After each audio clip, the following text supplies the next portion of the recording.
Essa música foi o Gilmar que escolheu. Bom, boa noite a todos.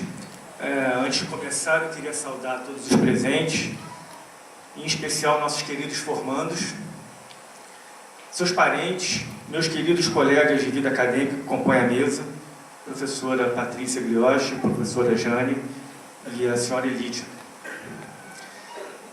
Muito além da saudação, queridos alunos, eu gostaria de lhes dar boas-vindas. Boas-vindas não exatamente a esta maravilhosa cerimônia de formatura, que bem mostra que nosso UERJ, apesar de sofrer os efeitos de uma crise que não é sua, continua firme na sua missão de preparar alunos para o exercício profissional. Digo boas-vindas à sua nova etapa de vida. Nesta ocasião, que é a última vez que lhes falo como professor e a primeira que lhes falo como colega de profissão. Então, sou obrigado a dizer que um misto de razão e emoção toma conta de minha alma e peço-lhes que levem isso em consideração e compreendam os erros que provavelmente poderei cometer. Ou, quem sabe, as lágrimas que não conseguirei conter. E estendo as boas-vindas aos pais, parentes e amigos aqui presentes, pedindo licença a todos para ser informal na formalidade. Vocês todos estão de parabéns e são merecedores desta conquista. Educaram muito bem seus filhos, netos, irmãos mais novos, afilhados, e têm hoje a alegria de celebrar o tão importante divisor de águas de suas vidas. Pois bem, estamos falando aqui de alegria. Gostaria de aproveitar esse gancho para a nossa celebração. Alegria, vejam, não é sinônimo de felicidade, nós sabemos disso. Mas, sendo a alegria o extravasamento de um momento feliz, talvez faça sentido a conexão que há entre elas. Por exemplo, muito além da alegria, estou profundamente feliz por ter sido escolhido para ninfo de vocês, dessa turma que sem dúvida ficará para sempre na minha memória. Agradeço do fundo do coração a generosidade e o carinho de vocês. Talvez seja o momento mais significativo para um professor, receber de seus alunos uma manifestação de afeto. Aqui lhes transmito uma das leituras do que seja a felicidade, aquilo que carregamos dentro de nós, da nossa consciência, de nosso estado de espírito. Por isso eu penso que nestas minhas palavras, que eu pretendo sejam breves, podem ficar tranquilos, a busca pela felicidade, eu gostaria de dizer algumas razões para que todos nós possamos tentar levar uma vida feliz. Algumas sugestões, gostaria de dizer. A busca da felicidade não é nova, já identificamos em Aristóteles, em seu magnífico Ética Nicômaco, e na filosofia que sucedeu. Mas quem sabe, há algumas poucas balizas que nos ajudem a manter essa busca acesa em nossos espíritos. Certa vez, eu ouvi falar de uma pessoa muito preparada, um verdadeiro líder espiritual, uma pessoa que eu diria vocacionada para pensar nos valores da vida, independente de qualquer filiação religiosa. O importante não é viver longamente, mas como viver. Lembrou-me da única verdade absoluta, que é a brevidade da vida. Precisamos entender quem somos, por que estamos aqui e para onde iremos. Estou me referindo à base do pensamento de Sócrates, que ainda nos inspira. Conheça-te a ti mesmo. Por aí podemos buscar algum sentido para a vida, para as nossas vidas. E eu gostaria de transmitir a vocês uma lição que eu ainda me esforço para aprender. Por mais dignos que sejam nossos objetivos, mais importante será o modo como tentamos alcançá-los, o que de fato os alcançamos. Muito mais importante que o resultado. Seria o avesso daquela desgastada, despropositada frase: os fins justificam os meios. Aliás, injustamente atribuída a Maquiavel, gênio do Renascimento, que de maneira alguma se aproximou desse significado. Então, queridos formandos, se eu pudesse dar uma primeira sugestão a vocês, uma recomendação, eu diria para vocês se perguntarem todos os dias como vem levando a vida, de que maneira vem trabalhando para atingir seus objetivos. Um exercício permanente de consciência. Se existe um bem que nós levaremos conosco, é a nossa consciência. Vamos cuidar dela, vamos mantê-la saudável e vamos exercitá-la. Muito bem. Outro dia eu estava conversando com meu filho, que atualmente é meu aluno na Faculdade de Direito, que me dizia o seguinte: pai, eu gostaria de ganhar dinheiro. Quero ganhar dinheiro logo. Vejam, nada mais justo, né? Ele estuda naquela que ainda é considerada a melhor faculdade de Direito da nossa cidade, passou num dificílimo exame de vestibular, faz um estágio que, segundo ele conta, fica até tarde da noite, exaurido, porque ele não teria, perguntou ele para mim, porque ele não teria condições de comprar um apartamento.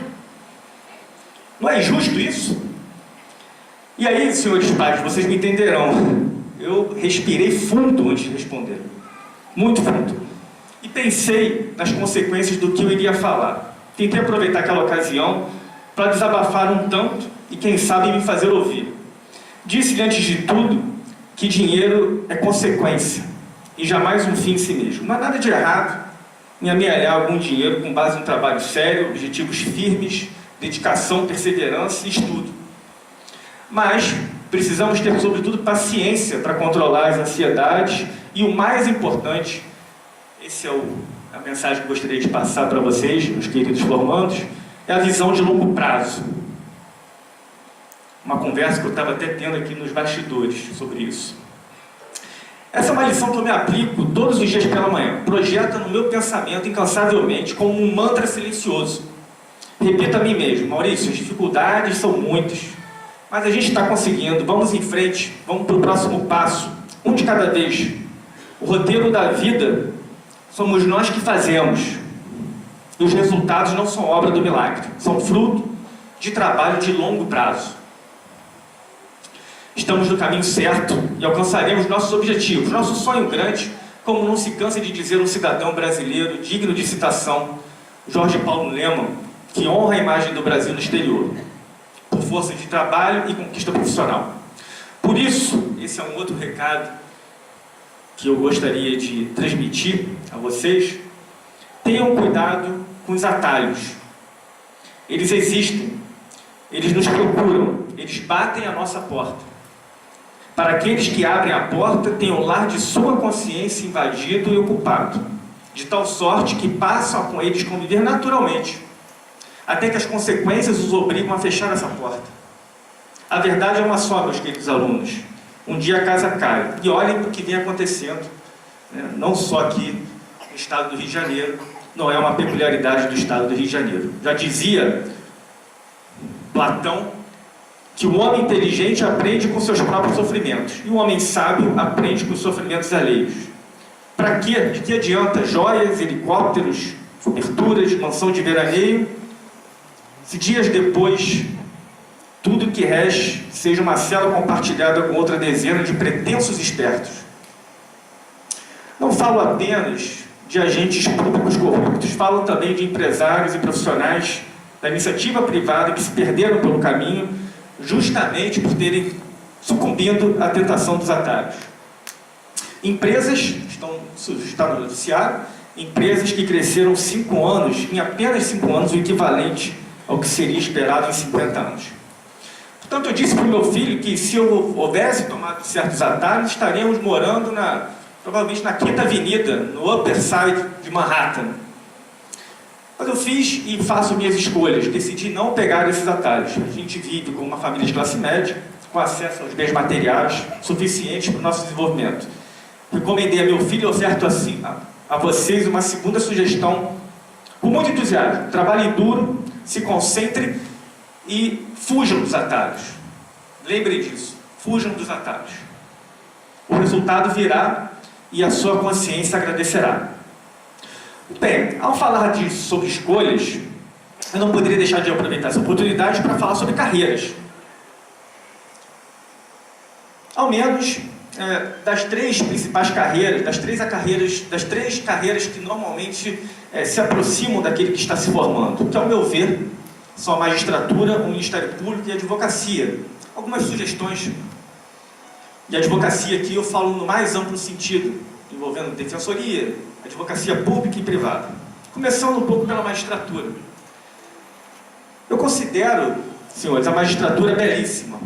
Eu mesmo alimentei, não sei se vocês sabem disso, já comentei com vocês, mas eu mesmo alimentei a ideia de ser magistrado quando eu ainda era estudante de Direito e trabalhava como estagiário, gastando uma sola de sapato por mês num escritório de advocacia contenciosa. Acabei optando pela advocacia e permaneço com profundo respeito e admiração pela atividade juridicante. Vários colegas de minha turma optaram pela magistratura e a academia me proporcionou convívio com magistrados de tribunais brasileiros e de outros países também, o que serviu para manter esses laços, esse sentimento de admiração e respeito. Eu diria para vocês que a magistratura brasileira evoluiu extraordinariamente desde que eu me formei. Pude testemunhar os esforços de alguns tribunais, em especial do Judiciário Fluminense, de prestar uma jurisdição com eficiência e celeridade, apesar de todas as dificuldades.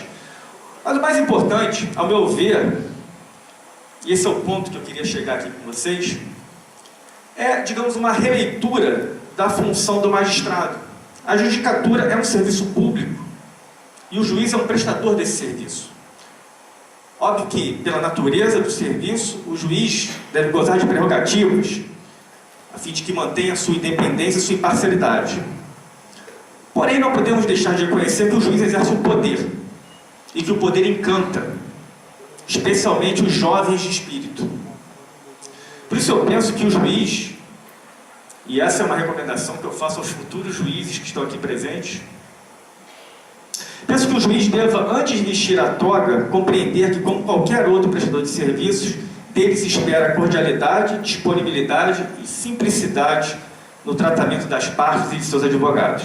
Aliás, a autoridade, eu penso que a autoridade do magistrado vem de sua simplicidade. Já dizia Leonardo da Vinci que a simplicidade é o último grau de sofisticação. O magistrado é muito mais respeitado por sua urbanidade, do cuidado que dispensa aqueles que batem à sua porta à procura de justiça.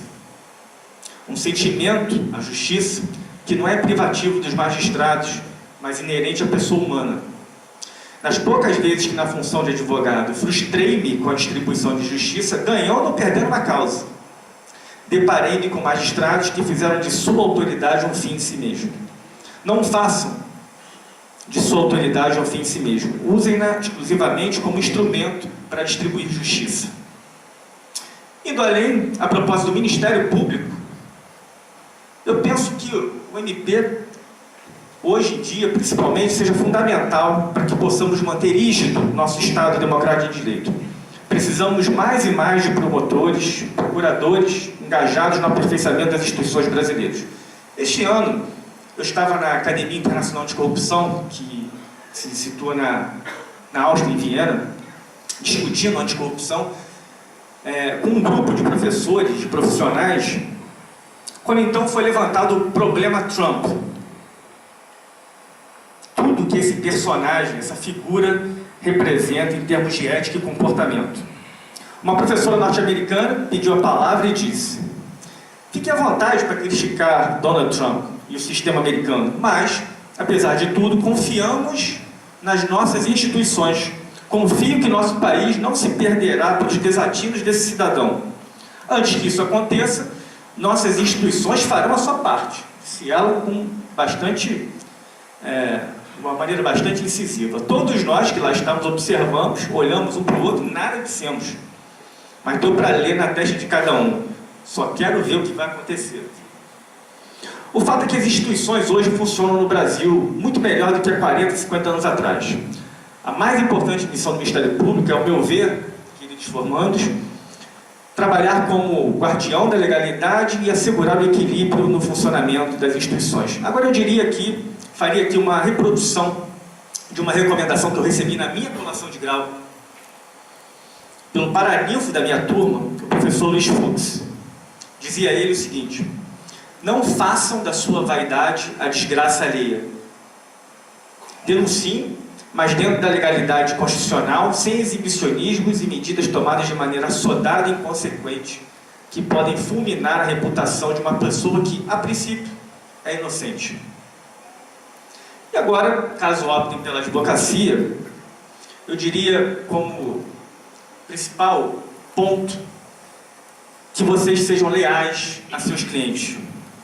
Essa simples e óbvia recomendação me parece a mais importante. Jamais sejam submissos aos clientes. Ser leal não é ser submisso. O advogado precisa ser independente. E a lealdade, muito ao contrário, lhes garantirá respeito e independência.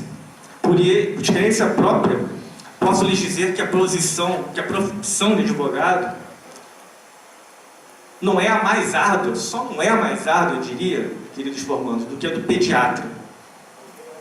Não exatamente pela atenção que as crianças exigem, mas pelas mamães e papais ansiosos. Portanto, nós já temos muitos desafios. Não podemos fazer nossos os problemas dos clientes, pois aí deixamos de ser advogados, deixamos de trabalhar na solução de um problema e passamos a ser mais um fator problemático. E não é para isso que o advogado funciona. Seja qual for a opção, há inúmeras outras carreiras abertas ao bacharel em Direito, questione-se sempre. Esse é o ponto também que eu gostaria de chegar. É uma terceira lição que eu procuro seguir para tentar ser feliz. Não se acomodem. Busquem a realização profissional incessantemente. Se é fato que os nossos gostos mudam com o tempo, nada há de errado em mudar certas escolhas profissionais ao longo da vida, à medida que amadurecemos uma ideia ou um projeto pessoal, por exemplo. Estava ouvindo aqui também nos bastidores a questão das gestantes. Muitas profissionais procuram a carreira pública para poder ter mais tempo para a sua família. É uma questão de ponto de vista, é uma questão de situação de cada um. O que eu tenho a dizer é que procurem ser felizes. Uma vocação pode ser descoberta depois de anos no mercado de trabalho. E, se assim for, não será tardio. O importante é ser feliz, ter paixão, pujança, máximo de aproveitamento de seus talentos. Lembrando que não basta ter talento, temos que transpirar. No pain, no gain. Vejam, eu falei sobre consciência, já estou indo para o final, antes que vocês fiquem angustiados comigo. Falei sobre consciência, atalhos, escolhas e carreiras. Vivemos, senhor, de momentos turbulentos. Parece que estamos em uma verdadeira crise de ética. A questão dos atalhos que eu mencionei é uma pontinha desse iceberg. Tratar de ética, convenhamos, é algo bem mais profundo, envolve uma série de considerações que variam no tempo e no espaço. Não gostaria de fazer desse discurso um tratado sobre a ética. Longe de mim querer que todos contem os segundos para eu devolver a palavra aos nossos queridos Tomás e Thaís. Lembro-me que em sala de aula conversamos um pouco sobre ética, especialmente quando falamos de empresa, da sua função na sociedade pós-moderna, papel do empresário e etc. Mas vejam que os fatos que nós estamos vivendo hoje parecem demonstrar que estamos no meio do caos. Parece que nunca tivemos uma crise tão dramática como a atual. E não é uma particularidade brasileira. Vejam que na Coreia do Sul, a presidente perdeu o cargo neste ano após a conclusão de um processo de impeachment, iniciado por suspeita de práticas de atos de corrupção. Na Argentina, a ex-presidente Cristina Kirchner é processada criminalmente por corrupção. Sobre Donald Trump, acho que eu já falei o suficiente aqui. E na África, está nos jornais hoje, o ditador Mugabe desafia o poder do parlamento e recusa-se a renunciar ao governo do Zimbábue. Muitos e muitos exemplos eu poderia citar. Mas eu diria a vocês que, a despeito desse desanimador cenário, eu considero vivamente que estamos caminhando no sentido oposto. A civilização não evolui. Essa é uma verdade inexorável. Eu diria que estamos vivendo um curso virtuoso da história. Se tirarmos uma fotografia do Brasil de 30 anos atrás e do Brasil atual, veremos que finalmente estamos punindo os poderosos, sejam eles agentes políticos ou empresários inescrupulosos. Estamos em um processo de depuração inimaginável há décadas atrás. Logo, tem motivos suficientes para acreditar que o Brasil não está se afundando num grande lamaçal. Está saindo dele. Por exemplo, a liberdade de imprensa representa o mais relevante instrumento para a formação de uma cultura de combate à corrupção. A opinião pública parece finalmente atenta aos fatos políticos. Veremos o que acontecerá nas eleições do ano que vem. Se é certo que estamos evoluindo, não sabemos exatamente a medida dessa evolução. O fato é que não haverá esperamos todos, rupturas. Caminharemos em progressão aritmética, ainda mais em uma sociedade como a nossa, que ainda luta para educar seus cidadãos. Então, gostaria de dizer, lembrar que a ética cabe a cada um de nós. Façamos dela, queridos formandos, um motor de nossas atividades, tanto na vida pessoal como na profissional. Neste ponto, precisamos ser obsessivos conosco, mas apenas conosco. Não podemos ser moralistas e intolerantes com a verdade alheia. Mais uma vez, a nossa consciência agradecerá. Nós somos o presente, fazemos o presente. Penso que aquele discurso de que vocês serão o futuro, tudo mais, não convence. Pequenas atitudes de todos nós são a base da mudança de que tanto precisamos. Esse é um outro caminho, queridos formandos, para sermos felizes. De forma leve e gentil, para que vocês se distingam daqueles que se limitam a viver apressadamente. E é muito importante não esquecer o bom humor. Aliás, o bom humor abre portas. Para terminar, eu faço aqui as minhas palavras, as palavras do nosso querido professor Luiz Roberto Barroso. Em certa solenidade, o professor lembrou que William Harrison, nono presidente dos Estados Unidos, fez o maior discurso de posse na história americana, num dia frio e tempestuoso em Washington. Ele morreu um mês depois de uma gripe severa contraída exatamente naquela noite. Como não gostaria de incorrer em consequências indesejadas para aqueles que falam além de seu tempo, eu vou ficar por aqui. A vocês, queridos formandos, este não é um momento de despedida. É um retrato circunstancial de uma longa amizade. Espero revê-los. Aos pais, parentes e amigos, chegou o momento deles tocarem sua própria vida, lutarem por conquistas, novas conquistas, e mostrarem efetivamente a que vieram. Saibam que eu estou na torcida, ao lado de vocês todos. Muito obrigado.